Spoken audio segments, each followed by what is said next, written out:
think for a moment that I granted you the right to buy 10% of one of your classmates for the rest of his or her lifetime. Now you can't pick one with a rich father. That doesn't count. I mean, you've got to pick somebody who's going to do it on their own merit. And I gave you an hour to think about it.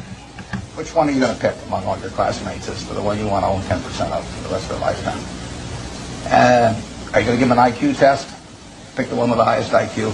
I doubt it. Are you going to pick the one with the best grades? I doubt it. You're not even going to pick the most energetic one necessarily. You're the one that displays the most initiative. But you're going to start looking for qualitative factors in addition to, because everybody's got enough brain here and enough energy. And I would say that if you thought about it for an hour and decided who you're going to place that bet on, you'd probably pick the one who you responded the best to, because the one that was going to have the leadership qualities, the one that was going to be able to get other people to carry out their interests. And that would be the person who was generous and honest and who gave credit to other people even for their own ideas, all kinds of qualities like that. And you could write down those qualities that you admire in this other person, whoever you admire most in the class.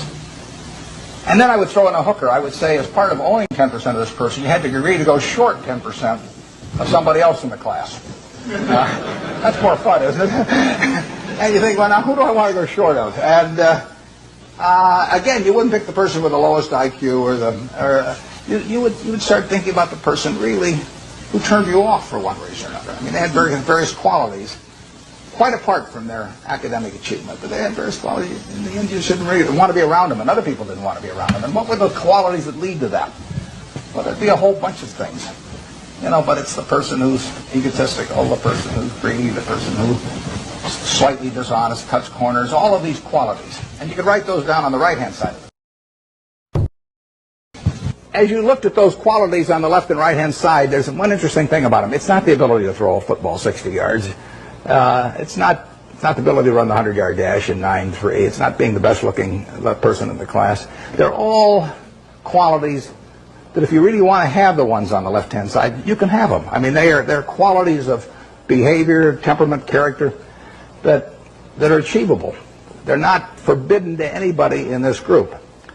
And if you look at the qualities on the right-hand side, the ones that you find turn you off in other people, there's not a quality there that you have to have. If you have it, you can get rid of it, and you can get rid of it a lot easier at your age than you can at my age, because most behavior is habitual, and they say the chains of habit are too light to be felt until they're too heavy to be broken. And there's no question about it. I see people with these self-destructive behavior patterns at my age or even 10 or 20 years younger, and they really are entrapped by them.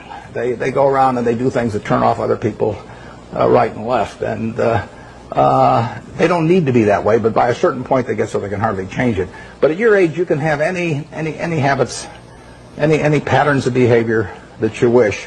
It's simply a question of which you decide, and why not decide the ones that, I mean, if you like, Ben Graham did this, Ben Franklin did it before him, but Ben Graham in his low teens looked around and he looked at the people he admired, and he said, I want to be admired, so why don't I just behave like them? And he found there was nothing impossible about behaving like them.